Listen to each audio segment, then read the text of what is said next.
Buenos días con todos, chicos. Buenos días. Por favor, si me confirman si ven mi presentación, si me escuchan claramente para empezar. Sí, profesor. Buenos días. ¿Qué tal? Buenos días. Ok, vamos a empezar entonces, chicos, ¿ya? A ver, semana 7. Seguimos viendo los factores de producción, ¿no? Recuerda que habíamos visto, ¿no? La naturaleza, habíamos visto el trabajo, habíamos visto el capital. Ahora vamos a ver algo, vamos a iniciar, ¿no? Algo acerca del Estado, ¿no? Y cómo el Estado pues interviene en la economía a través de las diferentes instituciones, ¿no? Algo ya hemos hablado pues en el consumo respecto a la protección del consumidor y cómo el Estado, perdón, cumplía un papel primordial, ¿no? Para defender pues justamente a los consumidores, pero también básicamente para observar el mercado, ¿no?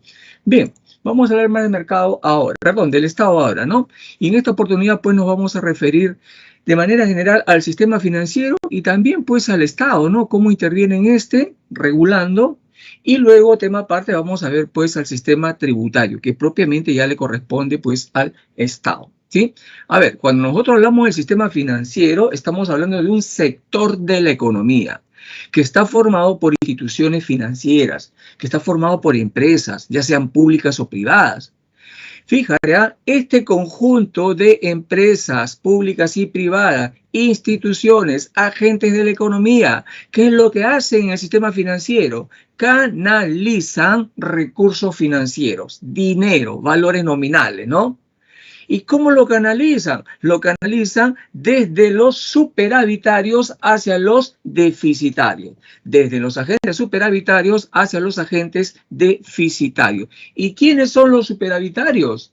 Son aquellos agentes que tienen exceso de liquidez, tienen capacidad de ahorro e inversión, tienen excedentes de liquidez. Y estos agentes pueden ser las familias, pueden ser las empresas o también puede ser el Estado.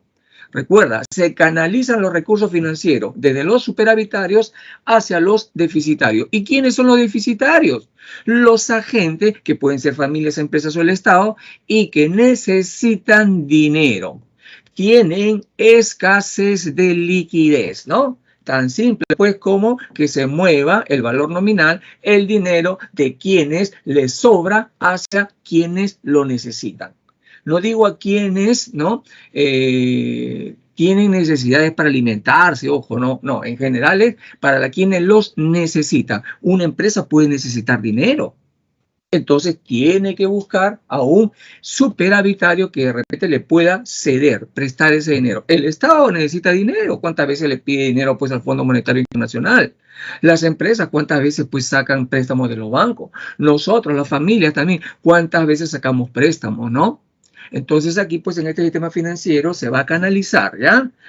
Los recursos financieros de los agentes superavitarios hacia los deficitarios. Este sistema financiero cumple un rol de intermediación que facilita pues el flujo de valores nominal, ¿ya? Y todo este sistema financiero está regulado por normas legales, por leyes, y cuya labor es asumida por el Estado a través de la Superintendencia de Banca y Seguros y AFP, a través de la Superintendencia del Mercado de Valores, según sea el caso, como lo vamos a ver el día de hoy, ¿ya?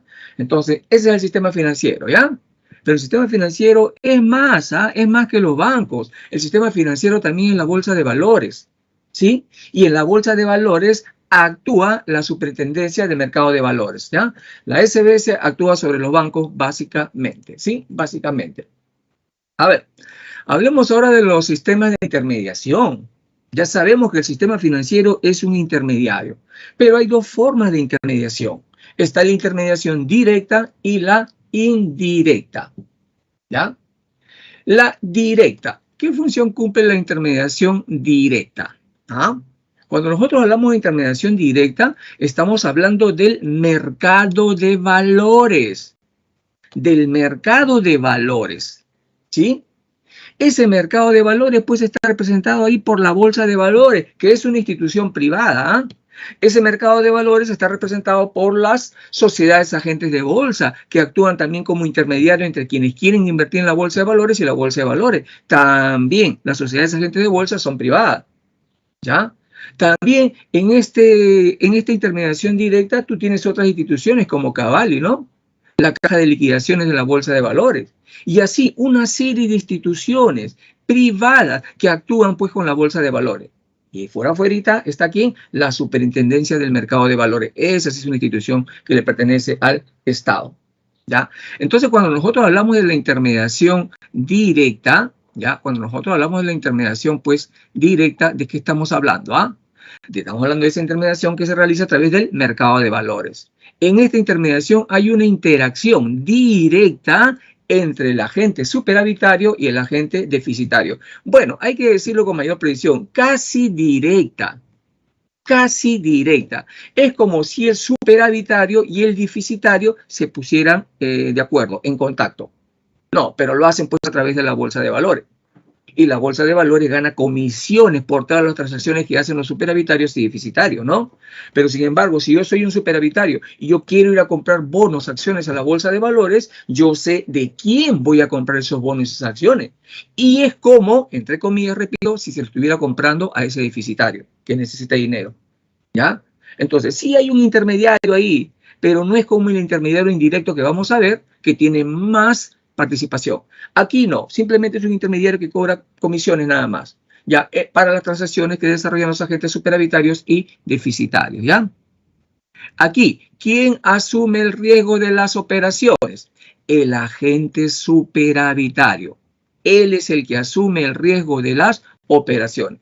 Bajo esta modalidad, pues el agente superavitario da instrucciones al intermediario, que en este caso pues son las sociedades agentes de bolsa, para que canalice su capital hacia el agente deficitario que él le indique. Obviamente, pues nosotros como inversores en la bolsa de valores acudimos a las sociedades agentes de bolsa. Son ellos los que nos van a sugerir, los que nos van a de repente asesorar en qué vamos a invertir. Luego le damos las instrucciones a ellos para que a través de la bolsa de valores se canalice mis recursos financieros como superavitario hacia el deficitario. ¿Ya? Entonces, aquí pues aquí vamos a encontrar pues quiénes pueden intervenir como intermediarios, ¿no? Quiénes pueden intervenir aparte de las sociedades agentes de bolsa, ¿no? Está la banca de inversión, la propia la bolsa de valores también, ¿no? También. Los bancos, por si acaso, también son sociedades agentes de bolsas, ¿ah? También, ¿ya? ¿Y qué es lo que se negocia en este sistema de intermediación directa? ¿Qué es lo que se negocia? Se negocia títulos, valores, instrumentos financieros que pueden ser de renta fija, que son los bonos, que son las deudas. Ojo, un instrumento de renta fija como los bonos, ¿por qué son fijos? Porque me generan ganancias fijas a lo largo del tiempo. Yo, por ejemplo, compro bonos para que me lo devuelvan luego, ¿no? Es el valor de los bonos que yo estoy pagando. Me lo devuelvan dentro de 3 años, ya se fija el interés por esos 3 años. Pasan los 3 años y yo ya sé cuánto voy a ganar. Ya yo sé cuánto voy a ganar. Es decir, es fijo lo que yo voy a ganar. ¿Ya? En cambio, la renta variable, los instrumentos de renta variable pueden ser las acciones. Ahí sí, mi ganancia puede variar, se puede incrementar o puede disminuir. Por ejemplo, las acciones que representan pues patrimonio, valores patrimoniales.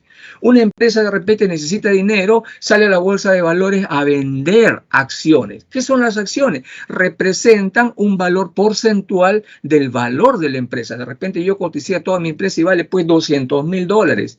Y yo genere 200,000 acciones. Entonces cada acción va a valer $1. Cada acción va a valer $1. Fíjate, si yo compro el 10% de esas acciones, ¿no? Es decir, $10,000, por ejemplo. Si yo compro, perdón, $20,000, si yo compro $20,000 en acciones, ¿ya? Yo soy dueño del 10% del valor de esa empresa. Participo, ¿ya? En los resultados de la empresa. Entonces, si la empresa pues a fin de año hace sus cálculos y tiene una utilidad de repente de $50,000, yo por ser propietario del 10%, a mí me corresponde $5,000 de ganancia. Pero si la empresa pierde $30,000, yo pierdo $3,000. Entonces, fíjate acá, ya, tu renta es variable, varía. Puedes ganar, no puedes ganar nada ni perder, o puedes perder, ¿ya? Entonces recuerda, la intermediación directa se da pues en el mercado de valores, se realiza a través del mercado de valores. Con la apertura del mercado actualmente pues se han empleado administradores de fondos pensiones, ¿no? La mayoría de las empresas que actúan sobre la bolsa de valores son empresas grandes, ¿no? Y sobre todo las del sistema financiero, ¿no? Fíjate quiénes son normalmente los superavitarios, las AFPs, compañías de seguro, el Sistema Nacional de Pensiones, los fondos mutuos y también la familia, ¿no? ¿Ya? Entonces hay que tener en cuenta la intermediación directa, ¿ya? Es como si casi directamente estuvieran transando los agentes superavitarios con los deficitarios, ¿sí? En cambio, en la intermediación indirecta, aquí ya cambia un poco la cosa, ¿no? En la intermediación indirecta, ¿ya? Las transacciones se realizan a través del sistema bancario y no bancario, ¿ya? Sistema bancario y no bancario. En general, este sistema financiero de intermediación indirecta puede estar conformado pues, por la financiera, por seguro, por cajas, banca popular, cooperativa, la de rama magisterial, etcétera, etcétera, ¿no? En esta intermediación, el agente superavitario y deficitario interactúan a través de un intermediario. Aquí pues ya no se ponen en contacto directamente los superavitarios y deficitarios. Quien intermedia fuertemente entre ellos es el agente intermediario indirecto, ¿ya? Y él es el que va a asumir todo el riesgo de las operaciones. En el banco, por ejemplo, ¿qué hace el banco, que es un agente de intermediación indirecta? Capta el dinero del público, capta nuestros ahorros, millones y millones de soles y dólares, ¿no? ¿Quiénes meten sus ahorros a los bancos? Los agentes superavitarios, pues porque tienen excedente de liquidez para ahorrar, ¿no? Ahora, esos millones y millones de soles y dólares que captura el sistema de intermediación indirecta, lo pone a disposición de los agentes deficitarios, las familias, empresas o estados que necesitan dinero, y se lo van a ceder, se lo van a prestar, ¿ya? Entonces observa la figura, cómo actúa el intermediario indirecto. Capta dinero del público. ¿De quiénes? De los agentes superavitarios, que pueden ser empresas, familias o el Estado. Y lo capta a través de operaciones pasivas. Por ejemplo, a través de depósitos, a través de cuentas de ahorro, a través de débitos en cuenta corriente, a través de depósitos a plazos, etcétera, etcétera. Y fíjate, los superavitarios cuando le dan su dinero al banco, el banco le devuelve un interés pasivo. Fíjate, desarrolla operaciones pasivas, capta el dinero del público de manera pasiva y le devuelve un interés pasivo, ¿ya? En cambio, cuando este banco, el intermediario indirecto, le presta dinero al agente deficitario, lo hace a través de operaciones de créditos, operaciones activas. ¿Y qué forma tienen estas operaciones? Préstamo, créditos en cuentas corrientes, sobregiro, descuentos, pagarés, tarjetas de crédito, leasing, etcétera, etcétera, etcétera. Y al agente deficitario le cobra un interés activo. ¿Qué diferencia hay entre el interés pasivo y activo? La única diferencia es el valor de la tasa de interés. Al agente superavitario, con el cual desarrolla operaciones pasivas, le paga un interés pasivo, un interés pequeño normalmente. Anda, deja tu plata al banco, no te va a pagar ni el 1% anual, ¿no? No te va a pagar ni el 1% anual. Ese es el interés pasivo en el sistema de intermediación indirecta. En cambio, cuando el banco nos presta dinero, ¿qué tasa nos cobra? Dependiendo pues del monto y dependiendo del tiempo que lo vamos a devolver, entre 20 incluso hasta el 60%. Imagínate qué tal diferencia entre el interés activo que le cobran a los deficitarios, es decir, por prestar plata al banco, y el interés pasivo que le pagan a los superavitarios, ¿no? Al captar dinero de estos superavitarios. A esa diferencia entre el interés activo y el interés pasivo se le llama pues el spread financiero. Spread financiero, ¿ya? Ese spread financiero lo voy a escribir para que lo vean ahí. Ese spread financiero no es otra cosa pues que la diferencia pues entre el interés activo y el interés pasivo. Y en Latinoamérica nosotros somos uno de los países que tiene una de las más altas tasas de spread financiero, ¿no?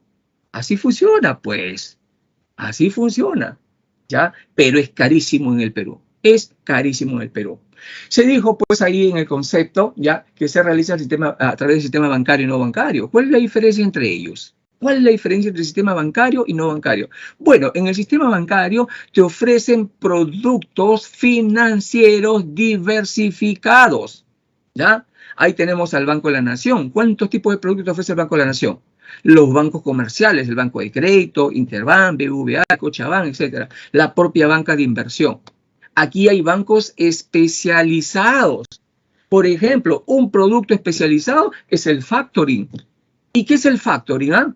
Una empresa, por ejemplo, que vende al crédito y entrega factura, ¿no? Esa factura se la van a pagar de repente dentro de 3 meses, 90 días, pero él necesita liquidez ahorita. Ahorita necesita liquidez. ¿Qué es lo que hace? Con su factura se va al banco y le dice al banco, mira, mi factura es de 100.000 soles. Te la quiero vender. Y el banco le dice, muy bien, yo te voy a aplicar un descuento porque esa va a ser mi ganancia y en vez de 100.000 yo te voy a dar 90.000. Y ya tú vas a tener tus 90.000 ahí y yo me voy a esperar 3 meses para cobrarle esta factura a tu cliente. Factoring viene de factura. Hay empresas bancarias, ¿no?, que diversifican sus productos. Otro producto financiero especializado, el leasing, ¿no? El leasing, ¿no? Este producto pues te lo ofrece solamente la banca especializada. ¿Y qué es el leasing? A ver, imagínate que yo soy empresa y necesito una máquina que cuesta pues $200.000. Voy a la casa comercial, de repente a Ferreiros, y le quiero comprar esta máquina, ¿no? Y le digo, ¿sabes qué? Yo no tengo dinero para pagarte, por favor dámelo al crédito, ¿no? No, son $200.000 y por la cantidad de dinero que tú ganas, no me lo vas a poder pagar en el tiempo que yo te lo voy a aplicar, ¿no? Entonces, no te lo vende la casa comercial. ¿Qué haces tú? Vas al banco, le dices, banco, ¿sabes qué? Yo necesito esta máquina. Muy bien, no se diga más. Yo te lo voy a solucionar. Fíjate, yo banco, voy a comprar esa máquina y yo, banco, voy a hacer un contrato contigo donde te voy a alquilar esa máquina por 5 años y tú me vas a pagar un monto mensual. Ese monto acumulado luego va a servir al banco para que recupere lo que pagó por la máquina y además los intereses que le aplica va a significar pues su ganancia. Cuando acaba de repente los 5 años, el banco le dice a la empresa, mira, ya terminaste de pagar todo, ahora te quiero vender esta máquina. Esa máquina que costó $200.000, te la voy a rematar a $50.000.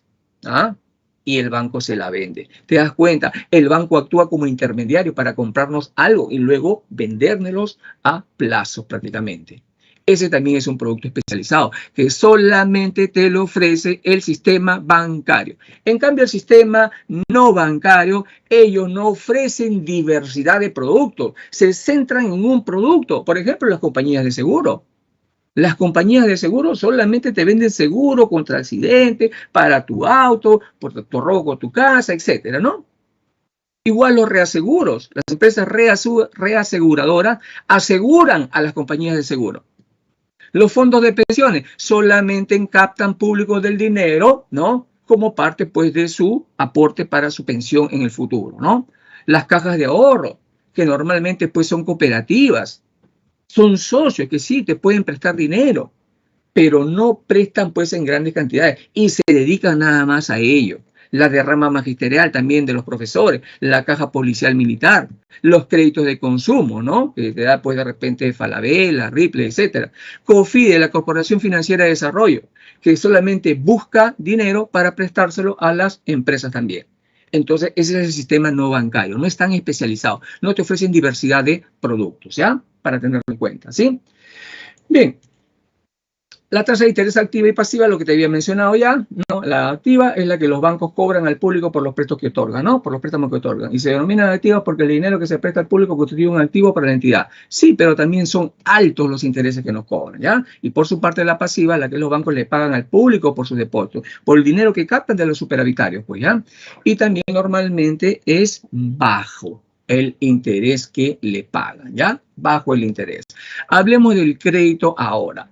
El crédito pues no es otra cosa que una operación económico-financiera mediante la cual una persona natural o jurídica llamada agente cede bienes, cede dinero a otra persona que también puede ser natural o jurídica y la cual se compromete a devolverle ese valor cedido luego de un periodo determinado de tiempo, incluyendo el valor adicional denominado interés. El crédito radica en la confianza que inspira el deudor al acreedor. Fíjate, en la confianza, crédito proviene del latín credere, que significa confianza. Entonces, este radica en la confianza que inspira el deudor al acreedor, ¿ya? Fíjate los elementos ya que aparecen pues en el crédito, ¿no? Por un lado está el agente acreedor o prestamista. En el otro lado está el agente deudor o prestatario. El acreedor le cede el bien, servicio o dinero al deudor. Ahí está el otro elemento, el bien que se va a ceder, ¿ya? Este bien puede tener forma de bienes y servicios o puede tener forma de dinero. Este deudor se compromete a pagarle al acreedor. Uno, la devolución íntegra del valor de lo que le ha cedido más un interés. Aquí está el otro elemento, ¿no? Ese otro elemento, pues, es justamente ya el valor prestado y el interés, ¿ya? Y recuerda que se lo tiene que devolver en un plazo de tiempo establecido. Otro elemento, el plazo de pago, ¿no? Otros elementos importantes, ¿ah? La confianza. La confianza que inspira el deudor al acreedor, ¿no? Oye, ¿y yo te puedo prestar dinero así nada más con toda confianza? No, no funciona así, ¿no? La confianza finalmente pues se traduce en la información que se tenga del deudor, ¿no? ¿Qué va a hacer el acreedor? De inmediato se va a ir a las centrales de riesgo, va a ver si este señor tiene deuda, si de repente le ha metido cabezazo por ir a algún otro proveedor, ¿ya?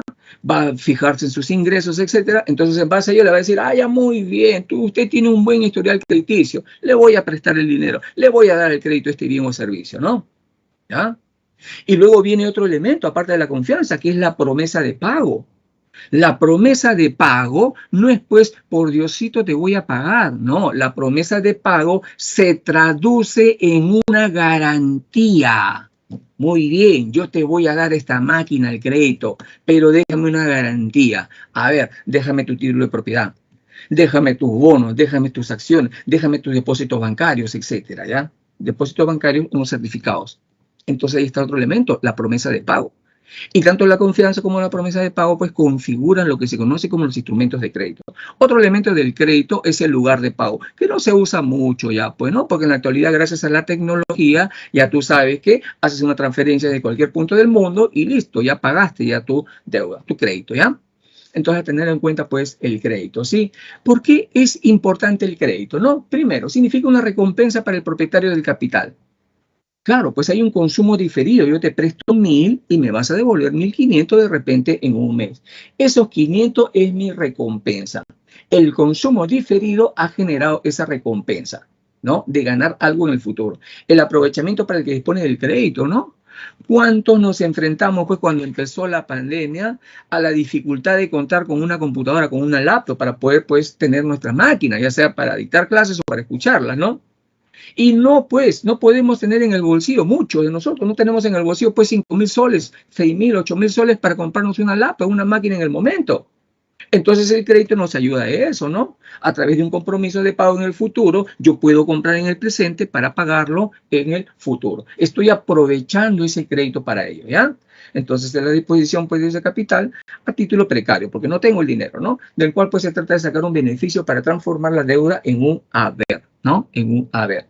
El desarrollo del sistema financiero también. El sistema financiero se mantiene activo. Por eso es que los bancos se pelean pues por prestarte dinero, porque saben que por cada préstamo ellos ganan intereses. Además, tienen que estar moviendo el dinero. El dinero es muy importante que circule en la economía.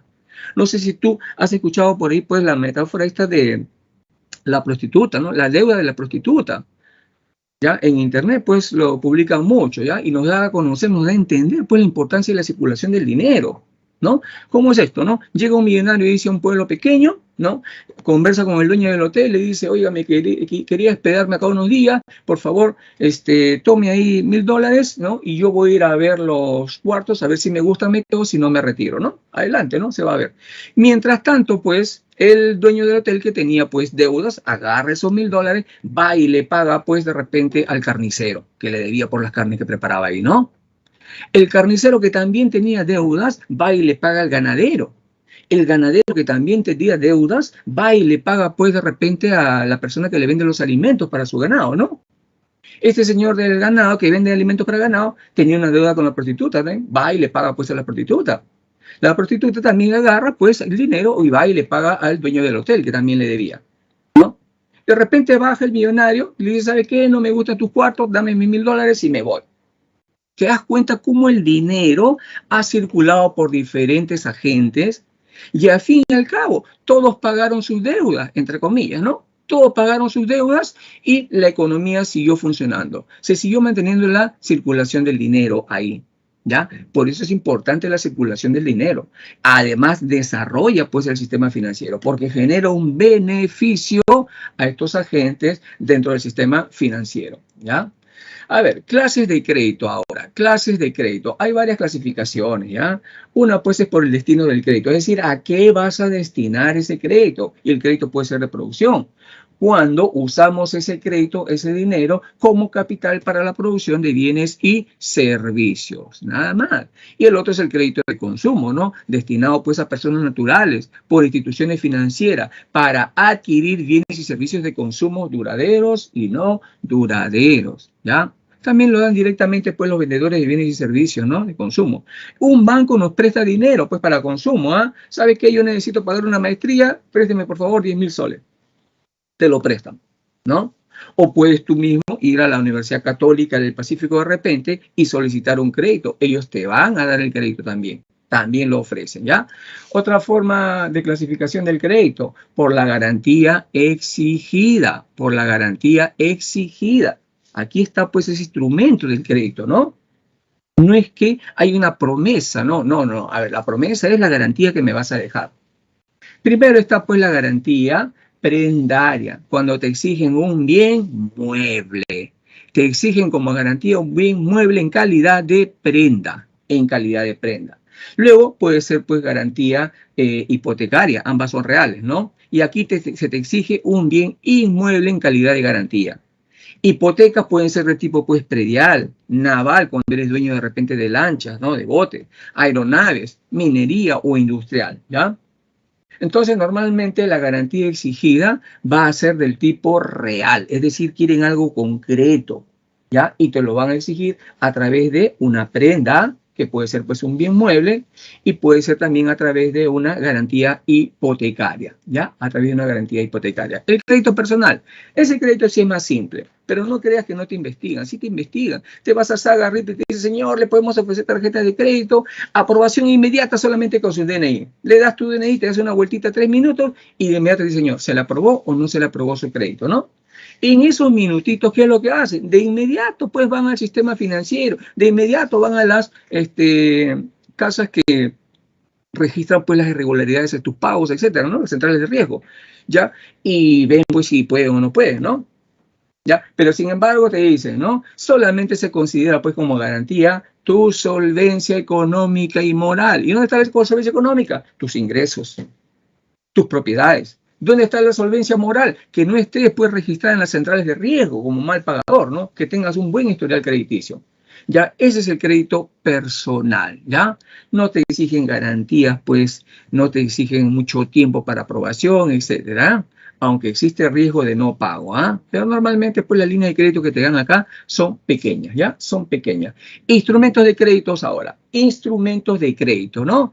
Recuerda, la figura, pues, ¿no? La figura esta de el crédito, ¿no? A ver, te voy a poner un esquema acá para que lo ubiques, ¿ya? A ver, fíjate ahí, ¿no? El gráfico, ahí están los elementos, el acreedor, el deudor, está el valor prestado, el interés, el plazo de pago, está el bien cedido, está la confianza y la promesa de pago. La confianza y la promesa de pago forman los instrumentos de crédito. ¿Y cuáles son los instrumentos de crédito? Son las garantías que te van a pedir, pues, son las garantías, ¿no? Por ejemplo, una garantía es la letra de cambio. Una garantía es la letra de cambio. Una letra de cambio no es otra cosa que un documento de alto valor. O sea, tiene un valor legal. Es una promesa de pago a una fecha determinada y a favor de un tercero. Puede ser a favor de un tercero o a favor directamente de una persona, cuyo nombre debe figurar pues en la letra, ¿no?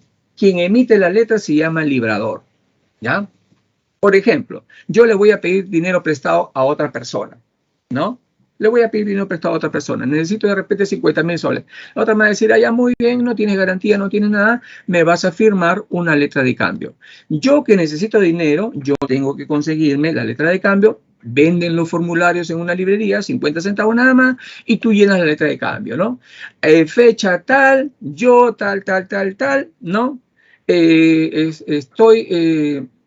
Me está prestando dinero la persona tal, por un monto de tanto para ser pagado, ¿no? En la fecha tal, con un interés tal. Se detalla todo ello. Firman, refrendan y listo. Y ahí la letra de cambio se le entrega pues a, en este caso, el librante, ¿ya? Y ese librante le da el dinero, pues, en este caso a mí que necesito el dinero. Esa letra de cambio, tú dirás, ¿y dónde está la importancia? La letra de cambio es un título valor legal.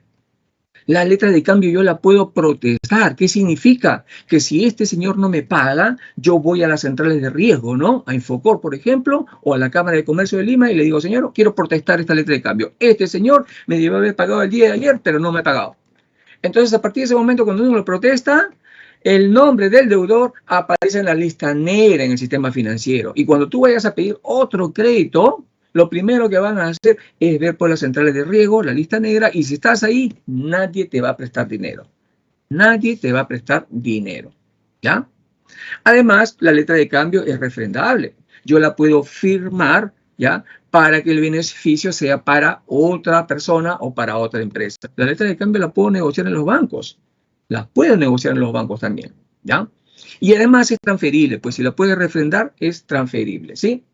El pagaré es similar a la letra de cambio, ¿ya? Es otro título de valor. Y aquí, mediante el cual una persona se compromete a pagar, pues, a otra persona cierta cantidad de dinero a una fecha acordada. ¿Y qué es lo que diferencia de la letra de cambio? ¿Qué es lo que lo diferencia?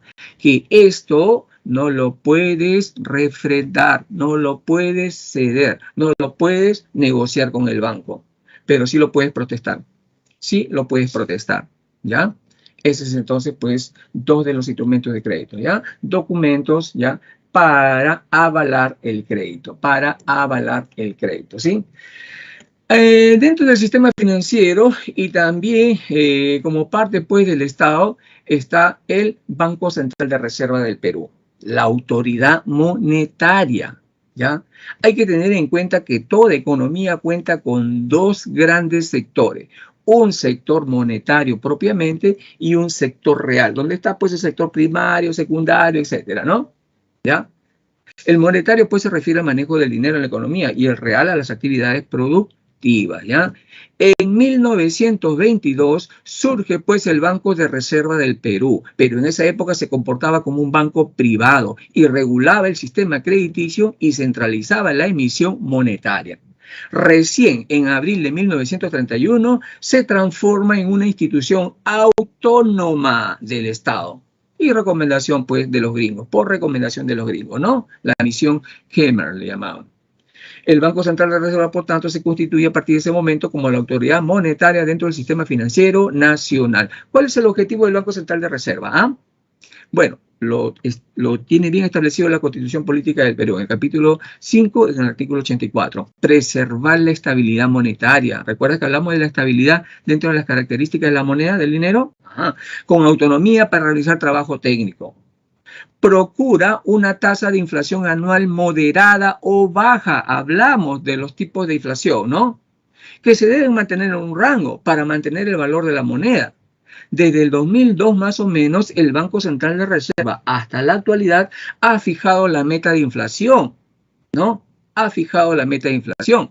Y esta debe estar entre el 1 y el 3%, entre el 1 y 3%, ¿ya? El BCR, pues, constantemente va a analizar la evolución de los precios de la economía para actuar preventivamente, ¿ya? Por lo tanto, pues, puede tomar acciones anticipadas usando sus instrumentos de política monetaria. usando sus instrumentos de política monetaria. ¿Cuáles son las funciones del Banco Central de Reserva? Debe regular la moneda y el crédito en el sistema financiero, ¿no? A través de operaciones con los bancos, subasta de certificados de depósito, operaciones de reportes, intervenciones en el mercado cambiario, requerimientos de encaje. Es decir, el BCR con los bancos negocia la salida y el ingreso de dinero en la economía. Recuerda que metiendo más dinero o sacando dinero de la economía, el Banco Central de Reserva puede regular el valor de la moneda. Propicia pues que las tasas de interés del sistema financiero sean determinadas por la libre competencia. Puede fijarlas como mínimas o como máximas, pero finalmente son una referencia, ¿ya? Otra función, administrar las reservas internacionales a su cargo. ¿Qué son las reservas internacionales? Nuestros ahorros como país, pues. Dinero que no puede tocar ninguno de los poderes del Estado. Solamente lo puede tocar el Banco Central de Reserva como autoridad monetaria. Y están constituidas por la tenencia del país de oro, plata, títulos valores, moneda extranjera, depósitos de divisa, derechos especiales de giro. Todas esas cosas tenemos dentro de nuestras reservas internacionales. Los derechos especiales de giro se utilizan bastante en el comercio internacional. Es una forma, no es un tipo de moneda, es una forma de moneda que lo creó el Fondo Monetario Internacional, pero que es muy importante, ¿ah? Fíjate, cuando cae el dólar, ¿qué es lo que pasa? Cae el dólar, pues. Cuando cae el euro, cae el euro. Y se ven afectadas. Entonces, ¿qué es lo que hizo el Fondo Monetario? Creó los derechos especiales de giro. Una forma de moneda que acumula el valor de las 4 divisas más importantes del mundo. El dólar, el euro, la libra esterlina, ¿ya? El yen, por ejemplo. Entonces, fíjate, el valor de las 4 monedas más importantes del mundo. Entonces, cuando cae el dólar, ¿qué es lo que pasa con el derecho especial de giro? No le pasa nada, pues, porque están las otras monedas que han conservado su valor. Cuando cae el euro, no pasa nada, porque las otras monedas han mantenido pues el valor, a pesar de que una ha caído. Claro, tendría que caer las 4 monedas para que el derecho especial de giro también pierda valor. Pero esta forma de moneda, ¿no?, es más estable, es menos volátil, ¿ya? Esa entonces es la administración de las reservas internacionales. ¿Qué más tenemos? La emisión de billetes y monedas, ¿no? Es una facultad exclusiva del Estado a través del Banco Central de Reserva. Provee y norma la cantidad y calidad del dinero circulante en la economía. Los soles, pues, son de aceptación forzosa para pago de deudas públicas, privadas en el país, para el intercambio, etcétera, ¿no? ¿Quién emite estos soles? El Banco Central de Reserva, ¿ya? Y lo puede hacer a través de una emisión, pues, ordinaria o extraordinaria, ¿ya? A ver, ¿qué más tenemos? Debe informar periódicamente sobre las finanzas nacionales. ¿Qué significa eso, no? Publica las principales estadísticas macroeconómicas, regionales y nacionales y exclusivamente información de la balanza de pagos y las cuentas monetarias en el país. Hace publicaciones del tipo, pues, de notas semanales, resúmenes informativos, reportes de inflación, reportes de estabilidad financiera, las memorias anuales, etcétera, etcétera, ¿ya? Todo eso tiene que estarlo informando periódicamente el Banco Central de Reserva. Vayamos ahora al sistema tributario. Una función exclusiva del Estado, ¿no? Es el conjunto de instituciones públicas, ¿ya? Normas, personas naturales y jurídicas y principios que permiten la planificación, recaudación y administración de los tributos que tienen por finalidad financiar las actividades económicas del Estado. Para eso el Estado, pues, reclama tributos, ¿no? El Estado reclama tributos, pues, justamente para poder, ¿no?, solventar todas sus actividades económicas, todos sus gastos, ¿no? Entonces aquí se van a desarrollar una serie de actividades tendientes a captar recursos de la sociedad de manera permanente para tener como beneficiario al Estado. Con estos recursos que el Estado capta, el Estado atiende una serie de obligaciones como pago de salarios a empleados públicos, pago de pensiones a los jubilados, inversión pública, brinda seguridad, etcétera, etcétera, etcétera. Todo ello, pues, hace el Estado con el dinero que, en base a ley, forzosamente, pues, nos pide. Tenemos que pagar. Tenemos que pagar, ¿ah? Aquí nada, no, señor, no tengo plata. No, no, no, tienes que pagar, ¿ya? Tienes que pagar. A ver, vamos a los tributos, ¿no? Los tributos, ¿qué son? Son aportaciones a través de una tasa impositiva, ¿no? Dependiendo de lo que uno gane, ya sea como persona natural o jurídica, te aplican un porcentaje que va a afectar eso que tú estás ganando. Entonces, son aportaciones obligatorias. Obviamente, nos los impone el Estado en ejercicio de su poder mediante leyes, ¿no? ¿A quiénes? A las personas naturales y jurídicas que residen en el país, ¿ah? Ya sean nacionales o extranjeros, siempre y cuando estén operando en el país, ¿no? Para financiar sus actividades, todo el gasto público, ¿no? Y representan ingresos corrientes para el Estado. Según la Constitución, ¿ya? Los tributos son contribuciones obligatorias al Estado, la ley 816 por si acaso, que deben hacer personas naturales y jurídicas, sociedades conyugales, sucesiones indivisas y otros agentes colectivos, nacionales y extranjeros domiciliados en el Perú. ¿Ya? Esos son los tributos. Los tributos tienen tres formas en el país. Impuestos, ¿ya? Contribuciones y tasa. Como vamos a ver ahora, en ese orden, ¿ya? Hay una contraprestación o no por parte del Estado. Vamos a verlo, ¿ya? Es decir, puedes tener una devolución o algún beneficio que te da el Estado por los tributos que tú estés pagando. Por los tributos que estés pagando, ¿ya? A ver, vamos ahora a ver a los impuestos. La primera forma de tributo, ¿ya? Son pagos obligatorios que realizan las personas naturales y jurídicas residentes en el país sin ninguna contraprestación directa e inmediata por parte del Estado en favor del contribuyente. Es decir, tú le pagas al Estado y el Estado ni las gracias te va a dar. No te va a dar nada, no hay ninguna contraprestación directa e inmediata o en el futuro, no la hay. Aquí la contraprestación sí es indirecta, pues, ¿no? Porque el Estado, gracias a ese tributo que tú estás pagando, gracias a este impuesto, el Estado pues hace obras públicas, ¿no? Tenemos educación gratuita, tenemos pues hospitales, etcétera, etcétera, ¿ya? Estos impuestos, entonces, ya no tienen contraprestación por parte del Estado. Y están dentro de ellos los impuestos directos, ¿no? Son aquellos que se gravan a las rentas que provienen del capital, que provienen además del trabajo o de la aplicación conjunta de ambos factores, cuya fuente es durable y que generan ingresos periódicos, ¿ya? Entonces, impuesto a la renta o como también decir impuesto a los ingresos. Yo gano 10.000 soles mensuales trabajando nada más, tengo que pagar un impuesto. Ya sea que sea pues un trabajador en una empresa o sea un trabajador independiente. Yo soy empresa, produzco ganancias, genero beneficios, tengo que pagar un impuesto directo, ¿ya? Vamos a la primera forma de impuesto, el impuesto a la renta. El impuesto a la renta, pues ya se graban los ingresos o rentas totales percibidos en un año durante un año y provenientes del trabajo, del capital o de ambos conjuntamente, ¿ya? Se graba pues a la renta neta, es decir, los ingresos de contado de los gastos incurridos para obtener dichos ingresos. Por eso es que se aplican sobre las ganancias básicamente, ¿ya? Y se dividen pues en 5 categorías. La primera categoría del impuesto a la renta es la que se aplica al sector inmobiliario. Ejemplos: arrendamiento, subarrendamiento, mejora, cesiones provenientes de predios en general o de bienes muebles, ¿ya? La tasa que se aplica actualmente por el impuesto a la renta de primera categoría es del 6,25% sobre la renta neta. Sobre la renta neta. Es decir, ya habiendo descontado los costos, ¿no? El impuesto a la renta de segunda categoría es el que se aplica al sector financiero y a la venta de inmuebles. Ojo, la primera categoría solamente se aplica al alquiler de inmuebles, ¿ah?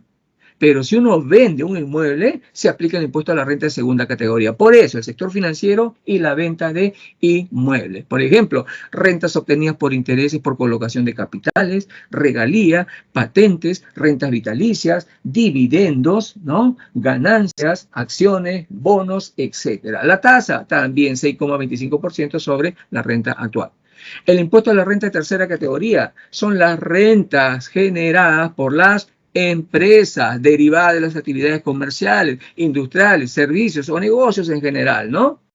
La tasa aquí sí oscila dependiendo del tamaño de la empresa entre un 20 y un 30% como máximo, ¿ya? que le tiene que pagar al Estado sobre la renta neta obtenida por las actividades comerciales, industriales o de servicios. La de cuarta categoría es el impuesto a la renta que pagan los trabajadores independientes por el ejercicio independiente de cualquier profesión, arte, ciencia u oficio, ¿ya? Actualmente pues es la tasa del 15% sobre la renta neta. Y el impuesto a la renta de quinta categoría es la derivada pues del ejercicio del trabajador dependiente, ya sea que actúe de manera individual, de cualquier profesión, ciencia, arte o oficio. Aquí la tasa varía pues entre el 15 y un 30%, dependiendo de lo que gane, dependiendo de la renta neta, ¿ya? Dependiendo de la renta neta. A ver, los impuestos directos se pueden clasificar pues en impuesto, ¿ya? Al patrimonio, ¿ya? Y aquí están pues el impuesto predial, el impuesto al patrimonio vehicular propiamente y el impuesto a la alcabala. El impuesto al patrimonio predial pues es de periodicidad anual y se grava al valor de los predios urbanos y rústicos. ¿Y quién lo cobra? Los gobiernos locales, las municipalidades, ¿ya? El impuesto al patrimonio vehicular, ¿quién lo cobra? La superintendencia de, el sistema de administración tributaria que lo maneja la Municipalidad de Lima e impone un valor total, incluyendo acabados, sobre el vehículo que está sujeto al impuesto, ¿ya? Y el impuesto a la alcabala grava las transferencias de propiedad de bienes inmuebles urbanos o rústicos, o a título oneroso o gratuito, cualquiera sea su forma o modalidad. Ya sea que mi papá me herede de repente su casa, yo pago alcabala, o ya sea que mi papá me venda su casa, yo también tengo que pagar alcabala, ¿ya? También tengo que pagar alcabala. A ver, y los impuestos indirectos pues son aquellos que no están relacionados con la capacidad adquisitiva del contribuyente, ¿no? Sino que además estos impuestos pues se gravan sobre el consumo básicamente, pero además se gravan sobre la producción, se gravan sobre las ventas, ¿ya? Y uno de estos impuestos se gravan solamente sobre algunos bienes y servicios, ¿ya? No se relaciona con la capacidad adquisitiva como el caso de los impuestos directos, ¿no? Aquí el responsable del pago, ojo, del pago, no de asumir el valor, ya es la empresa. La empresa, por ejemplo, cuando nosotros nos vende algo, nos cobra el IGB. Ellos acumulan el IGB y ellos son los responsables de pagar. Pero realmente, ¿quién paga el IGB? Los consumidores, ¿ya? ¿Quién paga el impuesto selectivo al consumo? Los consumidores. ¿Quiénes pagan los aranceles? Los consumidores, ¿ya? Entonces, todos estos impuestos, como los paga el consumidor, están incluidos pues en el precio del producto. A ver, ¿cuáles son algunos de esos impuestos? El impuesto general a la venta, IGB, que en la actualidad pues es el 18%, ¿no? Sobre el precio final del producto. Es un impuesto que grava pues todas las fases del ciclo de producción y distribución y no se acumula en cada fase, pero finalmente quien paga el valor del 18% es el consumidor. Es asumido por este consumidor final y se encuentra normalmente pues en el precio de compra de los productos, ¿no?